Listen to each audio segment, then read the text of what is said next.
ہر طرح کی تعریف اللہ کے لیے ہے، ہم اس کی حمد بیان کرتے ہیں، اس سے مدد اور مغفرت چاہتے ہیں، اور اپنے نفسوں کی برائیوں اور اپنی بدعمالیوں سے اللہ کی بارگاہ میں پناہ لیتے ہیں۔ اللہ جسے ہدایت دے اسے کوئی گمراہ کرنے والا نہیں، اور جسے گمراہ کرے اسے کوئی ہدایت دینے والا نہیں۔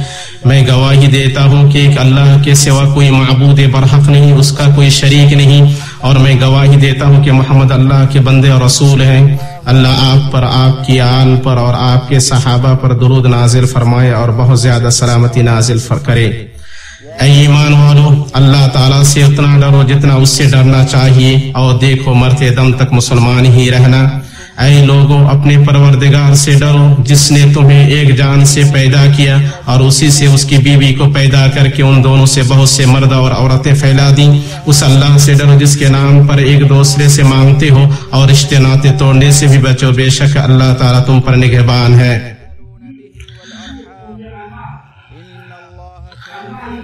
اے ایمان والو، اللہ تعالیٰ سے ڈرو اور سیدھی سیدھی باتیں کیا کرو، تاکہ اللہ تعالیٰ تمہارے کام سنوار دے اور تمہارے گناہ معاف فرما دے، اور جو بھی اللہ اور اس کے رسول کی تابعداری کرے گا اس نے بڑی مراد پا لی۔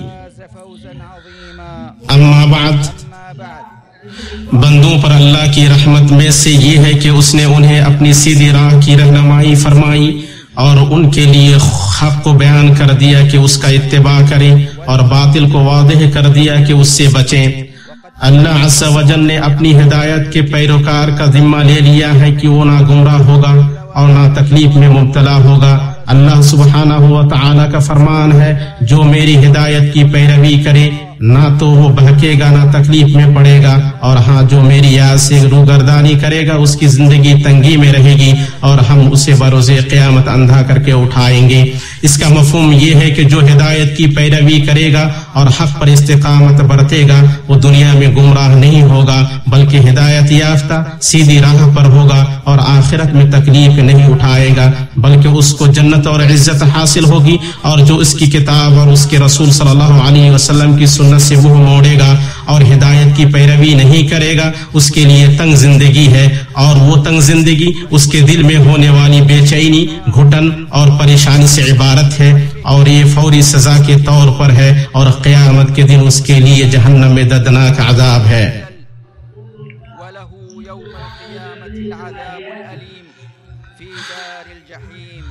اسی طرح بھائیوں، یا تو آدمی اس حق کی پیروی کرے جسے اللہ نے نازل فرمایا ہے اور اس ہدایت کا اتباع کرے جس سے مخلوق ہدایت حاصل کرتی ہے، یا وہ گمراہ ہو اور نقصان اٹھائے۔ اللہ کا فرمان ہے، پھر حق کے بعد سوائے گمراہی کے اور کیا ہے؟ ابن القیم رحمہ اللہ نے کہا، ہر وہ شخص جو حق کے کسی جز سے روگردانی کرے اور اس کا انکار کرے وہ ضرور اس باطل میں گرفتار ہوگا جو اس حق کے مقابل میں ہے جس سے اس نے روگردانی کی ہے اور جس کا انکار کیا ہے۔ یہاں تک کہ اعمال کے حوالے سے بھی جو شخص صرف ایک اللہ کی خوشنودی کے لیے عمل کرنے سے گریز کرے گا، اللہ اسے مخلوق کی خوشنودی کے لیے عمل کرنے میں مبتلا کرے گا۔ جب اس نے اس ذات کے لیے عمل کرنے سے گریز کیا جس کے ہاتھ میں اس کا نفع و نقصان اور اس کی موت و زندگی اور سعادت ہے، تو اس ذات کے لیے عمل کرنے میں مبتلا کیا گیا جو اس کے لیے ان میں سے کسی چیز کا مالک نہیں ہے۔ اسی طرح جو شخص اللہ کی طاعت میں اپنا مال خرچ کرنے سے گریز کرے گا وہ نہ چاہتے ہوئے بھی غیر اللہ کے لیے مال خرچ کرنے میں مبتلا کیا جائے گا۔ ایسا ہی جو شخص اللہ کے لیے تکلیف اٹھانے سے گریز کرے گا وہ ضرور مخلوق کی خدمت کی خاطر تکلیف اٹھانے میں مبتلا کیا جائے گا۔ مسلمانوں، آج مسلمان کی صورتحال پر غور کرنے والا ضرور اندہناک اور تکلیف دہ صورتحال کا دیدار کرے گا، کیونکہ ان میں سے بہت سارے لوگ اللہ کی کتاب اور رسول اللہ صلی اللہ علیہ وسلم کی سنت کی خلاف ورزی کر رہے ہیں، ان دونوں کے احکامات سے بیزاری برتے ہوئے ہیں، ان کے منہیات کا ارتکاب کر رہے ہیں اور سنت کو چھوڑے ہوئے ہیں، اور عقلی باتوں، ذوق، قیاسات اور رسم و رواج سے شرعی نصوص کا معارضہ کر رہے ہیں۔ آج امت کی موجودہ صورتحال میں اللہ تعالیٰ کی وحی سے روگردانی کے بہت سے مظاہر ہیں، ان میں سے درج ذیل ہیں۔ انسان کا نااہل لوگوں سے دین حاصل کرنا بئی طور کی کچھ ایسے لوگ آتے ہیں جن کے پاس کوئی علم نہیں ہوتا ہے اور وہ دین کو مضبوطی سے تھامنے اور اللہ کی شریعت کی پابندی سے بہت دور ہوتے ہیں، پھر ان کے لیے پروپیگنڈا کیا جاتا ہے، وہ القاب سے نوازے جاتے ہیں اور ان کے فتاوی اور بحثوں کی ترویج کی جاتی ہے، حالانکہ وہ نہ فتویٰ دینے کے اہل ہوتے ہیں نہ اجتہاد کی۔ اس کے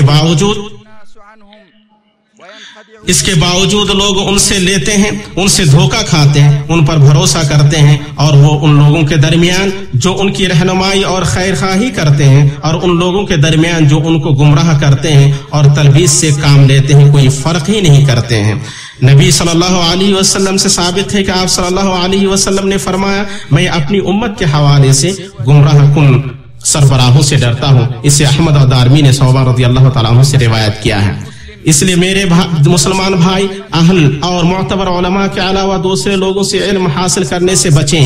اسی لیے ابن سیرین نے کہا، یہ علم دین ہے، سو تم دیکھو کہ اپنا دین کس سے حاصل کر رہے ہو۔ وحی سے روگردانی کے مظاہر میں سے نصوص کی ان کی حقیقت کے خلاف تعویل اور اللہ کی مراد کے خلاف تفسیر ہے، اور یہ بہت سارے نفس پرستوں کا طریقہ ہے۔ وہ تو آیت یا حدیث کی نص میں تبدیلی نہیں کرتے ہیں مگر آیت کی تفسیر اور حدیث کی شرح میں تبدیلی کرتے ہیں۔ اس طرح الفاظ تو باقی رہ جاتے ہیں مگر ان کے معنی تحریف و تبدیل شدہ ہوتے ہیں۔ وحی سے روگردانی کے مظاہر میں سے نصوص کو انسانی منطق کے سپرد کرنا اور ان کا فیصلہ انسانی ناقص عقل کو بنانا ہے۔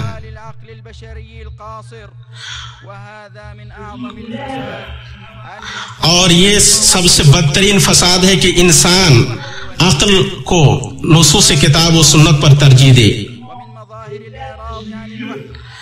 اللہ کے بندو، وحی سے روگردانی کے مظاہر میں سے اس بات کا اعتقاد ہے کہ شریعت اس دور میں لوگوں کی ضروریات پوری نہیں کر سکتی ہے، اس کے احکامات جامد ہیں اور موجودہ حالت میں تطبیق دیے جانے کے لائق نہیں ہیں۔ یہ لوگ شریعت کو حکومت سے برطرف کرنا اور مغربی مناہج اور خود ساختہ قوانین درآمد کرنا چاہتے ہیں، ان کا برا وہ کہاں پھیرے جا رہے ہیں۔ اس شخص کی حجت کیا ہے جو اللہ کی شریعت کو زندگی کے اصول سے دور رکھتا ہے اور اس کے بدلے جاہلیت کی شریعت لاتا ہے؟ اللہ کا فرمان ہے، کیا یہ لوگ پھر سے جاہلیت کا فیصلہ چاہتے ہیں؟ یقین رکھنے والے لوگوں کے لیے اللہ تعالیٰ سے بہتر فیصلہ اور حکم کرنے والا کون ہو سکتا ہے؟ وحی سے روگردانی کے مظاہر میں سے ہے کتاب و سنت کے بعد حصے کو اس وقت چھوڑ دینا جب احکامات ذاتی مفادات سے ٹکرائیں یا ان کی وجہ سے آدمی کے اپنے خاص فوائد فوت ہو جائیں۔ اللہ نے ایسا کرنے والوں پر نکیر کرتے ہوئے فرمایا، کیا بعض احکام پر ایمان رکھتے ہو اور بعض کے ساتھ کفر کرتے ہو؟ وحی سے روگردانی کے مظاہر میں سے ہے کتاب و سنت کے صریح حکم کی مخالفت کرنا۔ وحی کے روگردانی کے مظاہر میں سے یہ ہے کہ تفریط اور کوتاہی یا افراط و غلو کی طرف مائل ہو کر وحی کے درست منہج اور صراط مستقیم سے دوری برتی جائے۔ حالانکہ اسلام میں ہر معاملے میں اعتدال، میانہ روی اور وسطیت کا حکم دیا ہے، یہاں تک کہ اس امت کو اس وصف کے ساتھ ممتاز اور خاص کیا گیا ہے۔ اللہ سبحانہ و تعالی نے فرمایا، ہم نے اسی طرح تمہیں امت وسط بنایا ہے۔ قرطبی رحمہ اللہ نے کہا، جب وسط غلو اور کوتاہی سے دور ہے تو وہ قابل تعریف قرار پایا، یعنی اس امت نے غلو نہیں کیا جس طرح نصارہ نے اپنے انبیاء کے بارے میں غلو کیا، اور نہ کوتاہی برتی جیسا کہ یہود نے اپنے انبیاء کے بارے میں کوتاہی برتی۔ اس امت کی وسطیت اس کے منہج اور نظام کی وسطیت سے ماخوذ ہے۔ یہ امت وسط کا وسط منہج ہے جو اعتدال و توازن کا منہج ہے، جو اعتدال و توازن کا منہج ہے، جہاں نہ افراط ہے، نہ تفریط، نہ غلو ہے، نہ کوتاہی، نہ تشدد اور سختی ہے، نہ بے پرواہی اور تساہل۔ وحی سے روگردانی کے مظاہر میں سے ہے عبادت کے معاملے میں کتاب و سنت میں وارد حکم پر انحصار نہ کرنا، بلکہ اس سے تجاوز کر کے دین میں نئی ایجاد کردہ چیزوں اور ایسی چیز کے ذریعے عبادت کرنا جو واضح شریعت لے کر نہیں آئی ہے۔ بعض مواسم اور مواقع کا جشن منانا اور اللہ کا تقرب حاصل کرنے کے لیے ان کی رات تہجد کے ساتھ جاگنا، ان کے دنوں میں روزے رکھنا اور صدقہ کرنا اور کثرت سے ذکر کرنا۔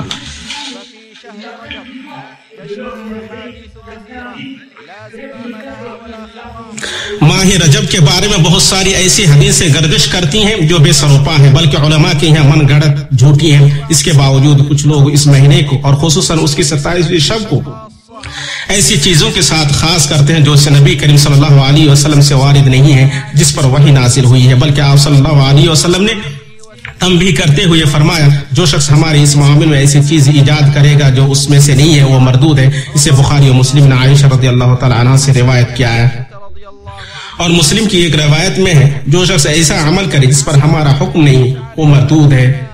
اور نبی صلی اللہ علیہ وسلم سے ثابت نہیں ہے کہ آپ نے رجب میں عمرہ کیا ہے، بلکہ عائشہ رضی اللہ تعالی عنہا نے اس کا انکار کرتے ہوئے فرمایا اللہ کے رسول صلی اللہ علیہ وسلم نے رجب میں کبھی بھی عمرہ نہیں کیا ہے۔ بخاری و مسلم۔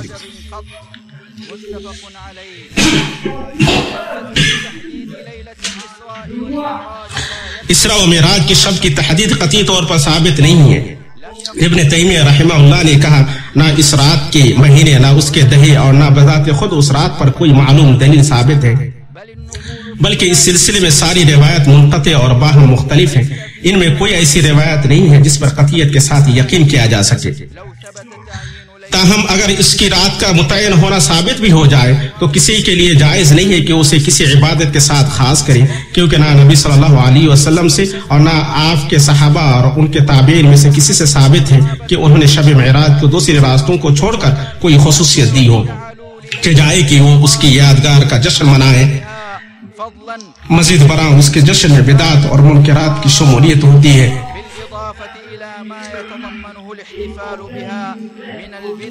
ہم اللہ سبحانہ و تعالیٰ سے فریاد کرتے کو ہمیں رہنمائی سے نوازے، ہمیں ہمارے نفسوں کے شر سے بچائے اور ہمیں حق کو حق دکھائے اور اس کے اتباع کی توفیق دے، ہمیں مؤمن بنا کر زندہ رکھے اور حالت اسلام میں ہمیں وفات دے اور ہمیں نیکوکاروں کے ساتھ ملائے۔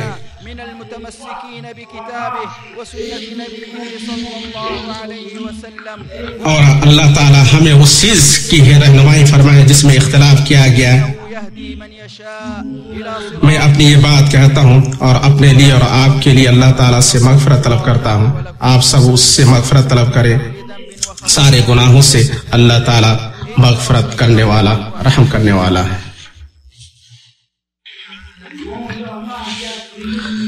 ساری تعریف اللہ کے لیے جس نے اپنے صراط مستقیم کی طرف ہمیں دعوت دی ہے، اور میں گواہی دیتا ہوں کہ ایک اللہ کے سوا کوئی معبود برحق نہیں، اس کا کوئی شریک نہیں، اور میں گواہی دیتا ہوں کہ ہمارے رسول محمد صلی اللہ علیہ وسلم اور ہمارے امام اس کے رسول ہے، انہوں نے اپنی امت کی خیر خواہی کی اور ہمیں ایسی شاہ راہ پر چھوڑا ہے جس کی رات اس کے دن کی طرح روشن ہے۔ اللہ تعالیٰ درود و سلام نازل فرمائے آپ پر، آپ کی آل پر اور آپ کے صحابہ پر۔ اما بعد، تمسک بالوحی یعنی وحی کو مضبوط سے تھامنے کے عمل کو سخت حملوں اور عظیم سازشوں کا سامنا رہتا ہے۔ چونکہ بہت سارے مسلمانوں میں جہالت، شہوات میں انہماک اور نفس پرستی ہے، اس لیے ان کا جس فکری حملہ اور دین سے نکل جانے کی جس ناپاک دعوت سے سامنا ہوتا ہے اسے وہ قبول کر لیتے ہیں اور ان چیزوں سے متاثر ہو جاتے ہیں جن کی ترویج دشمن پرنٹ میڈیا، آڈیو میڈیا اور بصری میڈیا پر کرتے ہیں، اور وحی کی مخالف چیزوں میں مبتلا کرنے والے ان ناروں سے متاثر ہو جاتے ہیں جن سے میڈیا کثافت کے ساتھ بڑا بھرا پڑا ہے اور جن کی دشمن ترویج کر رہے ہیں، ان کے ذریعے لوگوں کو دھوکہ دے رہے ہیں اور گمان کرتے ہیں کہ یہ دین میں سے ہیں۔ مسلمانوں، ہم پر واجب ہے کہ ہم یقین کریں اور ہمارے دلوں میں راسخ ہو کہ امت مسلمہ کو لاحق ہونے والی ہر ذلت، رسوائی اور پسماندگی دو وحی کی مخالفت کرنے کا نتیجہ ہے۔ اللہ کا فرمان ہے، تمہیں جو کچھ مصیبتیں پہنچتی ہیں وہ تمہارے اپنے ہاتھوں کے کرتوت کا بدلہ ہے، اور وہ تو بہت سی باتوں سے درگزر فرما دیتا ہے۔ اور امت جس شکست اور جن مصائب کا شکار ہو رہی ہے ان میں پند و نصیحت ہے۔ ہو سکتا ہے بندے اپنے ہوش کی طرف لوٹے اور اس حق کی طرف واپس آئیں جسے انہوں نے ترک کر دیا ہے، جیسا کہ اللہ تعالیٰ نے فرمایا، خشکی اور تری میں لوگوں کی بدعمالیوں کے باعث فساد پھیل گیا، اس لیے کہ انہیں ان کے بعد کرتوتوں کا پھل اللہ تعالیٰ چکھا دے، بہت ممکن ہے کہ وہ باز آ جائے۔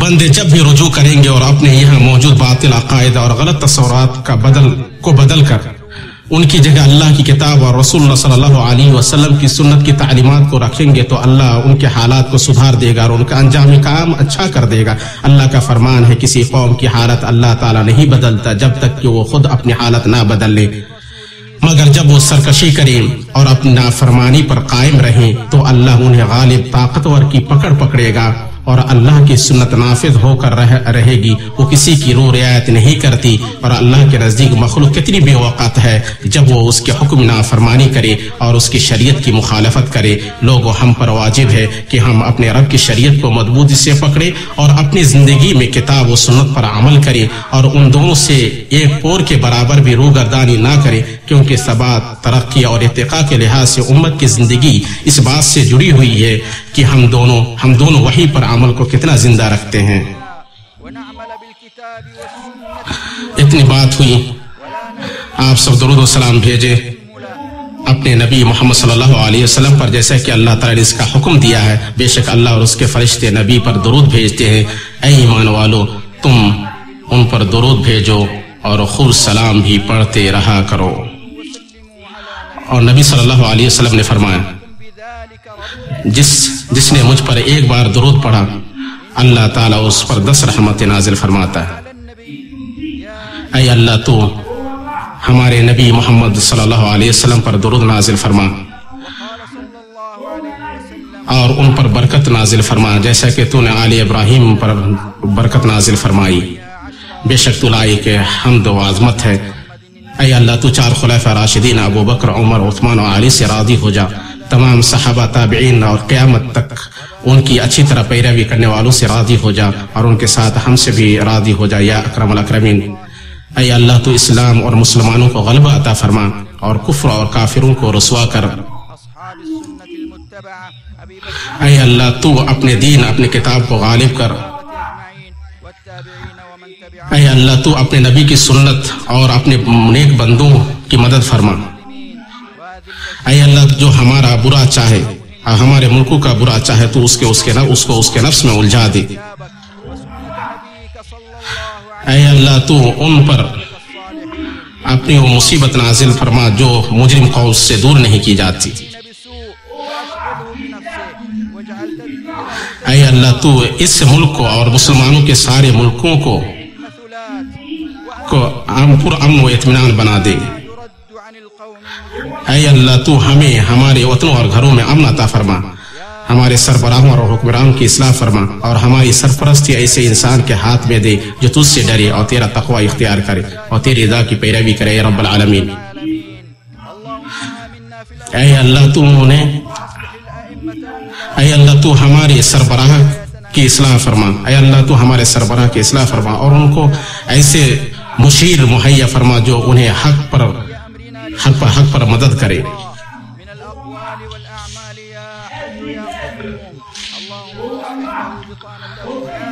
اے اللہ تو ہمارے کمزور بھائیوں، تیری راہ میں جہاد کرنے والوں اور سرحدوں پر تعینات سپاہیوں کی مدد فرمائے۔ اے اللہ تو ان کا مددگار معید سہارا بن جا۔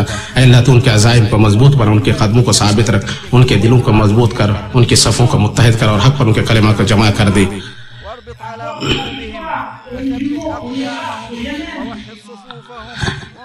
اے اللہ تو کمزور مومنوں کو بچا لے۔ اے اللہ تو شام، یمن، عراق، برما اور ہر جگہ ہمارے بھائیوں سے بلا کو دور کر دے۔ اے اللہ تو ان پر سے ظلم و زیادتی ختم کر دے۔ اے اللہ تو ان کی مصیبت دور کر دے۔ اے اللہ تو ان کے ہر غم کو کافر کر دے، ہر تنگی سے نکلنے کا راستہ کھول دے، ہر بلا سے عافیت عطا فرما۔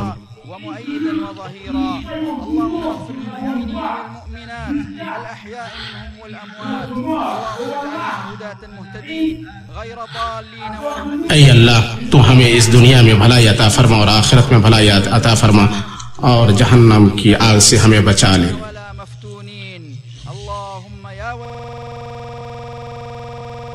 ان اللہ وملائکته يصلون على النبي يا أيها الذين آمنوا صلوا عليه وسلموا تسليما وقال صلى الله عليه وسلم من صلى علي صلاة واحدة صلى الله عليه بها 10 اللهم صل على محمد النبي الأمي وعلى آل محمد كما صليت على إبراهيم وآل إبراهيم، وبارك على محمد النبي الأمي كما باركت على إبراهيم وعلى آل إبراهيم إنك حميد مجيد. وارض اللهم عن الخلفاء الراشدين الأربعة أصحاب السنة المتبعة أبي بكر وعمر وعثمان وعلي، وعن سائر الصحابة أجمعين والتابعين ومن تبعهم بإحسان إلى يوم الدين. اللهم أعز الإسلام والمسلمين، وأذل الشرك والمشركين، وأوهن كيد الكافرين. اللهم أظهر دينك وكتابك وسنة نبيك صلى الله عليه وسلم وعبادك الصالحين. اللهم من أرادنا أو أراد الإسلام والمسلمين بسوء فأشغله بنفسه، واجعل تدبيره تدميره، واجعل الدائرة عليه، وأنزل به المثلات، وأنزل به بأسك الذي لا يرد عن القوم المجرمين، وأرنا فيه عجائب قدرتك يا قوي يا عزيز. اللهم واجعل هذا البلد آمنا مطمئنا رخاء وسعة، وسائر بلاد المسلمين يا رب العالمين. اللهم آمنا في الأوطان والدور، وأصلح الأئمة وولاة الأمور، واجعل ولايتنا في من خافك واتقاك واتبع رضاك يا رب العالمين. اللهم وفق ولي أمرنا لما تحبه وترضاه من الأقوال والأعمال يا حي يا قيوم. اللهم أصلح له بطانته يا ذا الجلال والإكرام. اللهم انصر من نصر الدين، واخذل الطغاة والملاحدة والمفسدين. اللهم انصر إخواننا المستضعفين والمجاهدين في سبيلك والمرابطين على الثغور. اللهم قو عزائمهم، واربط على قلوبهم، وثبت أقدامهم، ووحد صفوفهم، وانصرهم على من بغى عليهم، وخذ بثأرهم منه يا سميع الدعاء. اللهم انصر إخواننا في الشام وفي فلسطين وفي العراق وفي بورما وفي اليمن وفي كل مكان. اللهم كن لهم معينا ونصيرا ومؤيدا وظهيرا. اللهم اغفر للمؤمنين والمؤمنات الأحياء منهم والأموات. اللهم اجعلنا هداة مهتدين غير ضالين ولا مضلين. اللهم أحينا على الإيمان، وتوفنا على الإسلام غير مبدلين ولا مغيرين ولا مفتونين. اللهم يا ولي الإسلام وأهله مسكنا به حتى نلقاك. اللهم ربنا آتنا في الدنيا حسنة وفي الآخرة حسنة وقنا عذاب النار. وقوموا إلى صلاتكم يرحمكم الله.